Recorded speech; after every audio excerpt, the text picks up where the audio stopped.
Big boss താരവും നടനുമായ ഷിയാസ് കരീം വിവാഹിതനാകുന്നു. നടൻ തന്നെയാണ് തൻ്റെ സേവ് ദ ഡേറ്റ് വീഡിയോ ഇൻസ്റ്റാഗ്രാമിലൂടെ പങ്കുവച്ചത്. നവംബർ 25-നാണ് വിവാഹം. താരത്തിൻ്റെ കൂട്ടുകാരി കൂടിയായ ദർഫയാണ് വധു. കഴിഞ്ഞ വർഷം സെപ്റ്റംബറിൽ താരത്തിൻ്റെ വിവാഹം ഉറപ്പിച്ചിരുന്നു.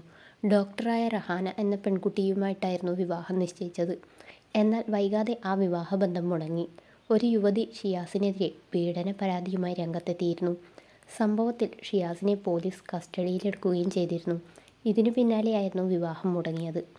ഇപ്പോഴിതാ കേസടക്കം എല്ലാ സംഭവങ്ങളും കലങ്ങിത്തെളിഞ്ഞെന്നും താൻ ഒരു പുതിയ ജീവിതത്തിലേക്ക് കടക്കാൻ ഒരുങ്ങുകയാണെന്നും പറയുകയാണ് ഷിയാസ്.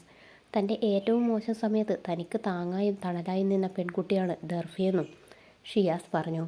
മനോരമ ഓൺലൈനിനോടാണ് പ്രതികരണം.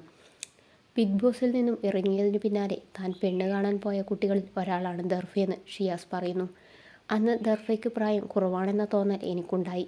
അതിനാൽ ആ ആലോചന വിവാഹത്തിലേക്ക് എത്തിയിരുന്നില്ല. അതേസമയം തങ്ങൾ നല്ല സുഹൃത്തുക്കളായി തുടർന്നുവെന്ന് പറഞ്ഞു. വിഷമഘട്ടത്തിൽ താൻ ദർഫയുമായി എപ്പോഴും സംസാരിച്ചിരുന്നു. അവരും അവരുടെ കാര്യങ്ങൾ താനുമായി പങ്കുവച്ചു.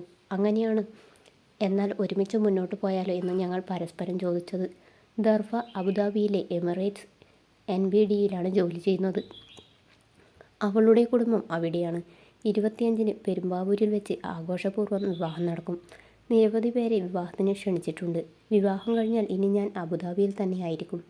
ബിസിനസ് ആവശ്യങ്ങളുമായി ഞാൻ അബുദാബിയിൽ തന്നെയാണ്. അവിടെ ആരംഭിച്ച ജിമ്മൊക്കെ നന്നായി തന്നെ പോകുന്നുവെന്നും താരം വ്യക്തമാക്കി. ജീവിതത്തിൽ ഉയരങ്ങളിൽ നിൽക്കുമ്പോഴാണ് വിവാദം ഉണ്ടാകുന്നത്. ആ സ്ത്രീ തന്നെ പറ്റിക്കുകയായിരുന്നു. അവരുടെ മകനെ സഹോദരൻ എന്ന നിലയിൽ തനിക്ക് പരിചയപ്പെടുത്തി തന്നു. അത് ഞാൻ ചോദ്യം ചെയ്തു തുടങ്ങിയതോടെയാണ് ആ ബന്ധം വഷളാകുന്നത്. പണം തട്ടാൻ ശ്രമിച്ച് നടക്കാതെ വന്നതോടെയാണ് അവർ തനിക്കെതിരെ കേസ് കൊടുക്കുന്നത്.